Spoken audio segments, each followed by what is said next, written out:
Esto es como el alcoholismo que nunca se sale del todo, ¿no? Siempre esta mirada de superioridad cultural, de mirar a los demás por encima del hombro, siempre queda algo, ¿no? Y hay que estar muy atento. Pero sí, me gustaría pensar en mí como un hipster, sí. Tengo que empezar admitiendo que he sido una de las personas más indies, hipsters y gafapastas de España, ¿no? Entonces, a medida que iba creciendo y madurando, me daba cuenta de que eso me llevaba a ciertas posiciones sociales y políticas que no me gustaban nada, ¿no? Y vi que el mundo en el que había estado metido tanto tiempo, unos 15 años o así, tenía unas contradicciones y unos prejuicios que no me gustaban nada.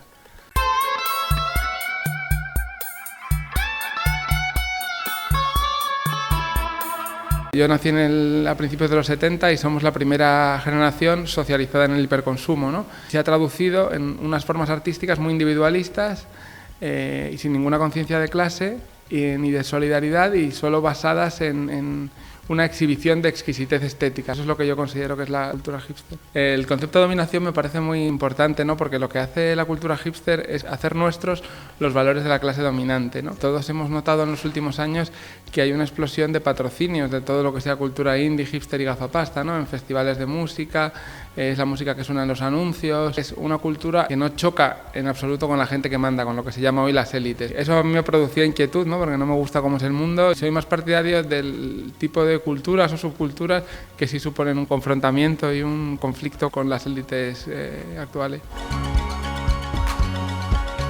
Vivimos un momento muy interesante porque es un momento de conflicto. El hipster es una persona que no tiene un código estético rígido. Su principal interés es alejarse de la masa. Cuando la presunta masa, que en realidad es un concepto elitista, ya va pues con las gafas de pasta, con las revistas de tendencias y todo eso, pues entra en una especie de crisis, ¿no?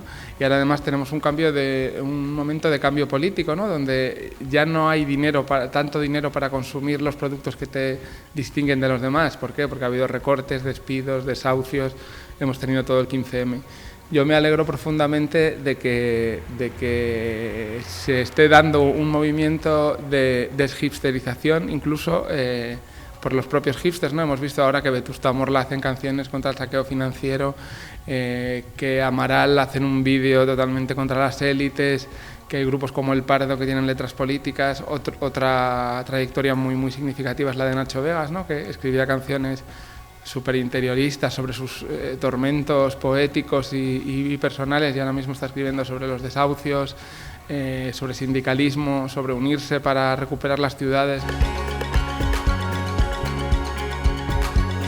El hipsterismo, el indie en España empieza, para mí uno de los gérmenes importantes es esta costumbre de la clase media de mandar a los niños a Londres a aprender inglés, ¿no? Y luego te volvías con tus disquitos, que te sentías el más moderno de la clase, los otros te decían que bien, que moderno, y entonces empezaba ese movimiento de distinción.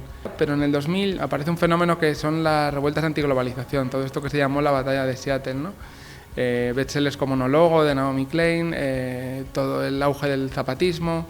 Entonces la juventud, que estaba un poco dormida desde la contracultura desde los 60, empieza a ver que el mundo no funciona y que nos están recortando posibilidades de vida en vez de ampliarlas, que es lo que debería hacer.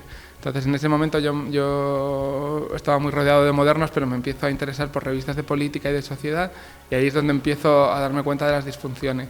Poco a poco me voy simpatizando más con el lado que se llama antiglobalización, que ha sido muy estigmatizado y ridiculizado por los modernos, como si fuera gente ingenua.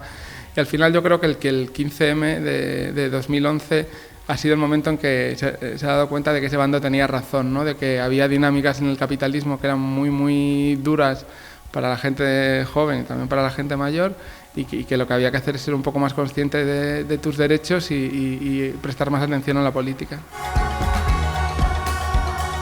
A pesar de mi interés político, yo siempre he trabajado en la cultura, ¿no? Y todo el día estaba en el Primavera Sound, en el Sonar, me llegaban libros de Blackie Books, todos los discos independientes, ¿no? Entonces yo veía que eran propuestas que para mí sin ninguna sustancia, ¿no? La mayoría de ellas.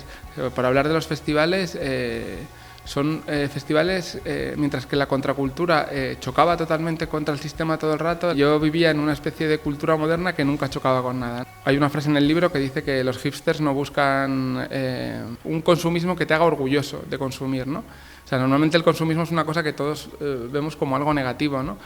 Pero los hipsters han consumido con esto del consumo responsable, de no consumir música vulgar, sino música exquisita, han conseguido un consumismo que te hace sentir orgulloso. Y eso lo veía en todos los productos que me iban llegando y eso me animó a hacer el libro. Nos apetecía hacer un texto muy corto y muy contundente en el que, tanto el prólogo como el texto en general, que sirviera como para animar al debate en la gente, ¿no? O sea, no creemos que el texto contenga ningún análisis definitivo. Lo que queremos que es una invitación a que cada uno lo aplique a sus circunstancias, lo hable con su grupo de amigos y vea de la modernidad, de lo que nos ofrece la modernidad, qué cosas son las que le han resultado útiles y satisfactorias y cuáles no. Nuestra posición es que, particular es que hay muy pocas cosas de la modernidad que nos hayan resultado útiles y satisfactorias, pero bueno, que lo que queremos es que estas cosas que no estaban debatidas, pues que se hablen con normalidad y con naturalidad. Yo soy padre de 2 hijos, una niña de 3 y un niño que no tiene un mes todavía, culturalmente preferiría que fueran al Viñarroca que fueran al Sonar, ¿no? Y preferiría que no se preocuparan por el estatus de la ropa que llevan, sino porque la ropa les abrigue o sea cómoda en verano.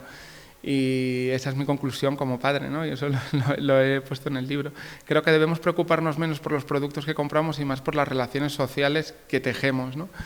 Y que una vida satisfactoria y plena y feliz y divertida no pasa por estar a la última en discos, en gadgets y en películas subtituladas, sino en tratarnos todos mejor y encontrar qué formas de diversión son las que más nos satisfacen. Eso es lo que intenta decir el final del libro.